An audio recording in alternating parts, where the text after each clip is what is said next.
I do not want the wall. I don't want what it would do to the environment. I don't want what it would do to the wildlife corridors. I don't want what it would do just to the nature of this country. Okay, riders, random start. Riders ready, watch the gate. It's also showing her that she can do something that the boys are doing, and that's important too. I don't think that she should be held back by anything.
For being just 5, Stevie Welty is pretty darn tough. No, push, push, push. She just won the state championship. We knew going into it that she had a good chance of winning the state plate, the #1 plate, and so we didn't tell her. We didn't want her to think anything of it. I was excited so much I got jumping around. At just 2 years old, Stevie got on her first bike. You're doing good.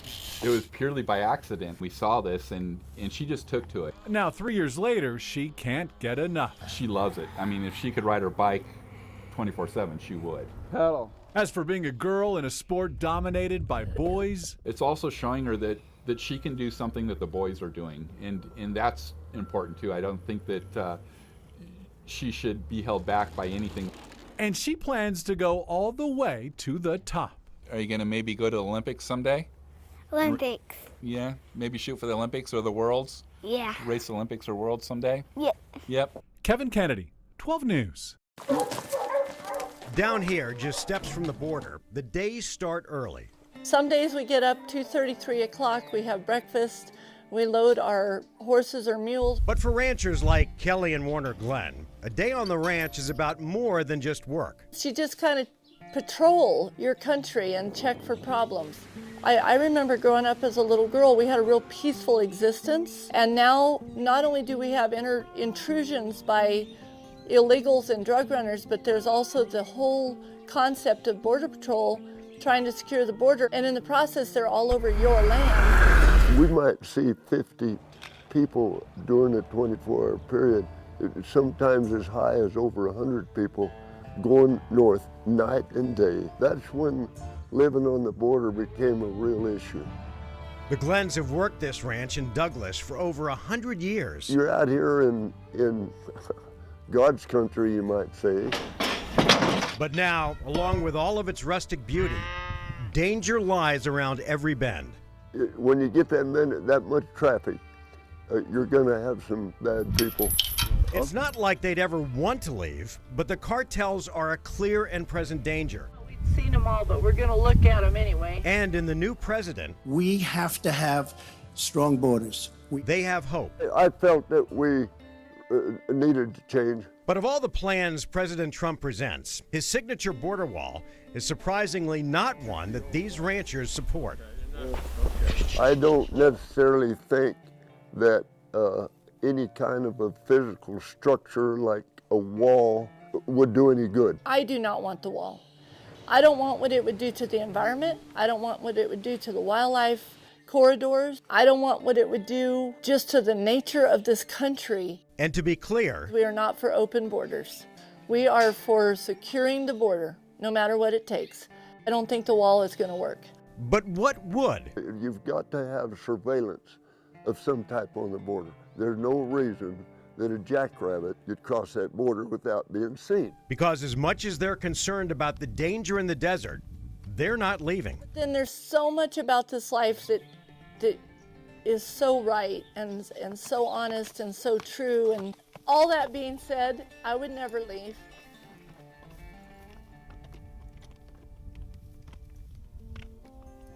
Love birds. I wish I'd brought binoculars. I feel like I'm pawning them off everyone else. Can I not even see them if I'm looking at it with my bare eye? Like, do you even see any birds flying right now? Every year we're shocked that we'll have 200 to 300 people come out here and enjoy this with us. Way cool. Every year, coinciding with National Public Lands Day, we take the opportunity of people coming out and share the excitement of releasing 3 new condors to the population that currently stands at 75. They're hard to see. Oh, wait a second. I see a giant bird up there. Hopefully by the end of the day we'll be at 78 birds. That's huge. It's just like totally different from what I had thought it was going to be, but it's not disappointing. Whoa, there are so many of them. I know, isn't that crazy? So the bird has definitely been saved from extinction, but we've still yet to achieve our main goal, which is a self-sustaining population. Jesus Ramon Perez from Kingsville, Texas. Lupe Monservalles from Mathis, Texas. Over 58,000 names covered this Vietnam Veterans War Memorial. Rene Salazar, Del Rio, Texas. The first time former Marine Lupe Velasco saw the wall, he wasn't ready for the impact. The first time that I saw it was in Los Angeles, and I was scared, I was apprehensive. When I saw the wall and I knew I had friends there, I said to myself, why them and not me? Life after war wasn't easy for Lupe, who saw 3 of 6 members of his unit die in combat. This is Trevino. We were out on a patrol one day. All of a sudden it was like, boom, a big explosion. On August 5th, 1968, Lupe nearly lost his right leg and his left arm in the explosion that cost his squad leader his life. You go over there as kids and you come back as men. Visiting the wall has given him the chance to come to terms with the loss that comes with war. Each time it's gotten easier for me. It just has for some reason. That's why I think that a lot of people call it the healing wall, because it has healed me.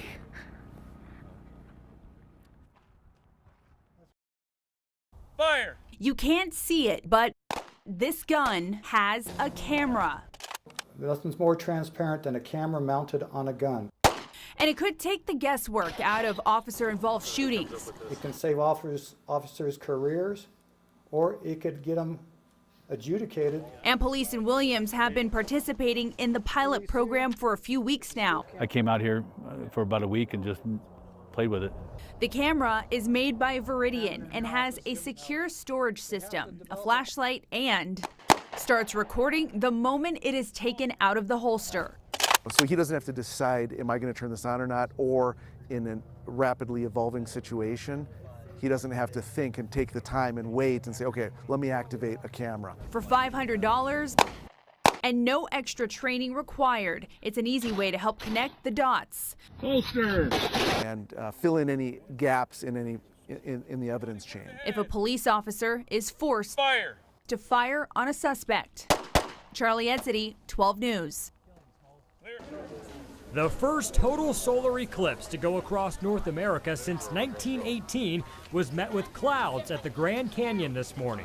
It is very disappointing. Hundreds of visitors arrived at the visitor center here hoping that the clouds would break so they could catch a glimpse of the eclipse. I'm a little disappointed that it's cloudy, but hopefully it goes away. It seems like it's a little less cloudy over there, so but we'll see. U.S. Airman Dakota Van Paris was hoping for the perfect conditions because today is about more than just viewing amazing natural wonders. I'm very nervous right now. It's his girlfriend Bailey's first time to Arizona and her first time at the canyon. And then I'm proposing to her during the totality of the eclipse, so hopefully it goes well. Dakota planned the big moment for exactly 10:33. But as it turns out, getting down on one knee at exactly the same moment as the sun goes behind the moon isn't that easy. I was trying to look up so I could see it, but I can't see the watch through the glasses, so I was trying to have to look down, and then the time goes away like every 2 seconds. So I'm constantly like, keep the time on, keep the time on. And she said yes. She said yes, and that's all that matters. He didn't hide it very well, and I'm kind of snoopy, so I definitely saw it coming. I hid it very well. No. They like beaches. At this rest stop along Highway 69, many travelers enjoy interacting with these prairie dogs. What they don't know is they could be infected with the plague. I was shocked. I would never think about that in this area traveling here. After receiving calls about a die-off of animals, researchers tested fleas from burrows in the Red Lakes area and found they tested positive for plague. If you see burrows, if you see prairie dogs, hike around that area, kind of avoid it as much as you possibly can. Symptoms of human plague don't appear immediately. If you do come in contact with the small marmots, look out for signs of infection. If you get bitten, you might notice the bite, you might see it swell up a little bit, but you're going to see swelling in the groin and lymph nodes and around your neck and areas like this. And if you start to see that and you have been in this area or camping or exposed to rodents in any way, then I would certainly go to a physician as soon as you possibly can. Even though these prairie dogs seem fine, right now they seem pretty cool. Staying away is still the best way to be sure you stay healthy. Even though plague is endemic in the area, we have very few cases that are human cases. And so therefore, generally the area is fine. However, just being careful of your surroundings and avoiding any unnecessary contact with rodents is probably the key. Kevin Kennedy, 12 News.